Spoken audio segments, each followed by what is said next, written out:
लोगों को लैमार्क का सिद्धांत और डार्विन का सिद्धांत उम्मीद करता हूं कि समझ में आया होगा। इसके बाद आज का जो हमारा स्टडी पॉइंट है जैव विकास के लिए, वो हमारा स्टडी पॉइंट है हिंगो डिब्रीज साइंटिस्ट के द्वारा दिया हुआ सिद्धांत। इन्होंने जैव विकास के लिए तीसरा महत्वपूर्ण सिद्धांत बताया और इनके सिद्धांत को हम म्यूटेशन थ्योरी के नाम से भी जानते हैं, मतलब उत्परिवर्तनवाद भी कहते हैं। इन्होंने जो जैव विकास के सिद्धांत को बताया, किसी विशेष पौधे पर एक्सपेरिमेंट करते हुए बताया और विशेष पौधों पर इन्होंने अपना एक्सपेरिमेंट किया, प्रयोग किया और प्रयोग के आधार पर इन्होंने जैव विकास के सिद्धांत को प्रतिपादित किया। तो स्टूडेंट, ये सिद्धांत यूपी बोर्ड में 50% चांस बनता है कि ये सिद्धांत आपसे पूछा जाए।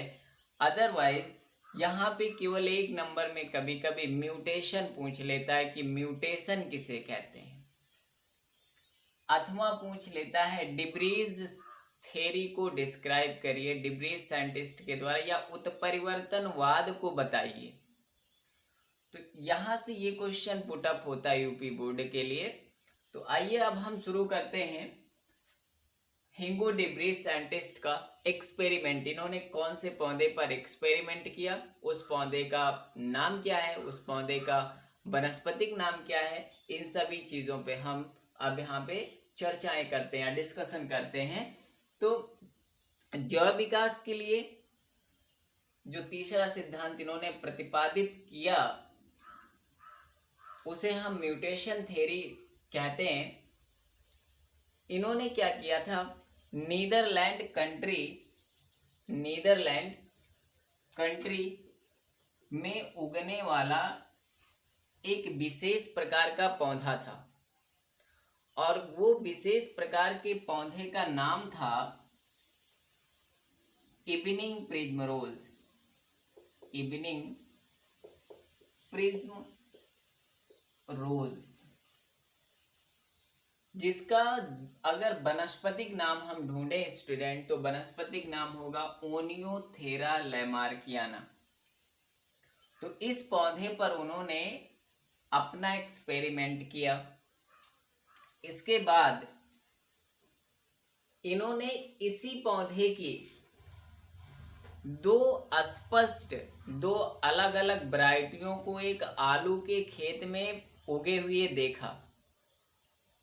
ऑर्निथेरा लैमार्कियाना पौधे का ही दो अलग वैरायटी का इन्होंने एक आलू के खेत में देखा और देखा तो क्या हुआ, इन दोनों पौधों की जो तने की लंबाई था, रंग था, पुष्पों की बनावट थी, इनकी आकृति थी, वो सब क्या था, अलग था। एक पौधा कह लीजिए दूसरे पौधे से क्या था, अलग था।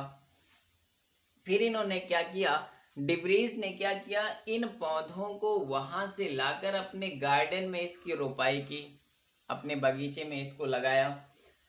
अब लगाने के पश्चात अब मान लेते हैं यही दोनों पौधे हुए, तो ये क्या हुए, पेरेंट प्लांट हो गए, ये पेरेंट प्लांट। अब जब इन्हीं दोनों पौधों की नेक्स्ट जनरेशन आई, एक पौधा मान लेते हैं इस पौधे से ये बना होगा, इस पौधे से एक पौधा ये बना होगा, तो ये क्या हुआ, F1 जनरेशन हो गया। तो इसे हम फर्स्ट जनरेशन, पहली पीढ़ी कहते हैं।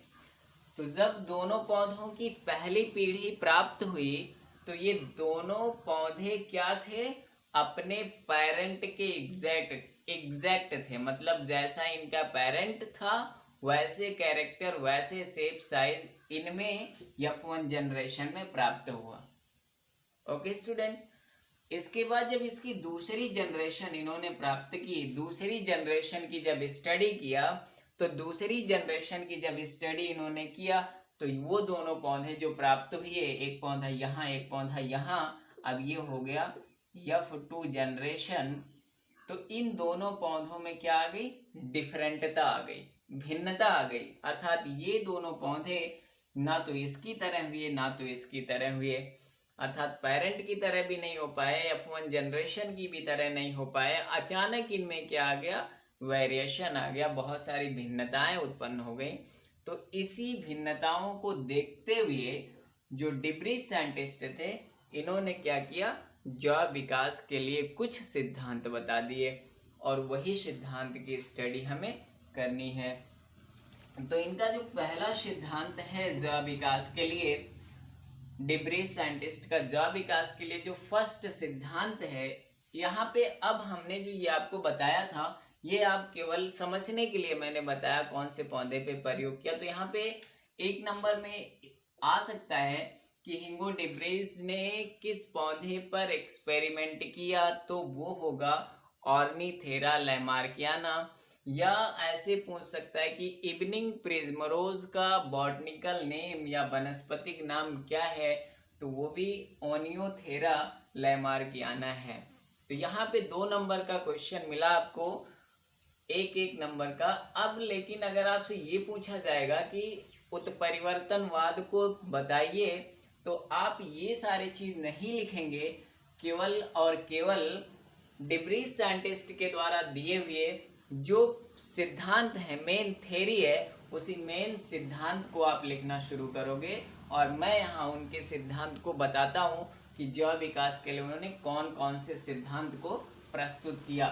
तो जैव विकास के लिए सबसे फर्स्ट जो सिद्धांत था डिब्रीज के द्वारा, वो यही था कि नई जीव जातियों की उत्पत्ति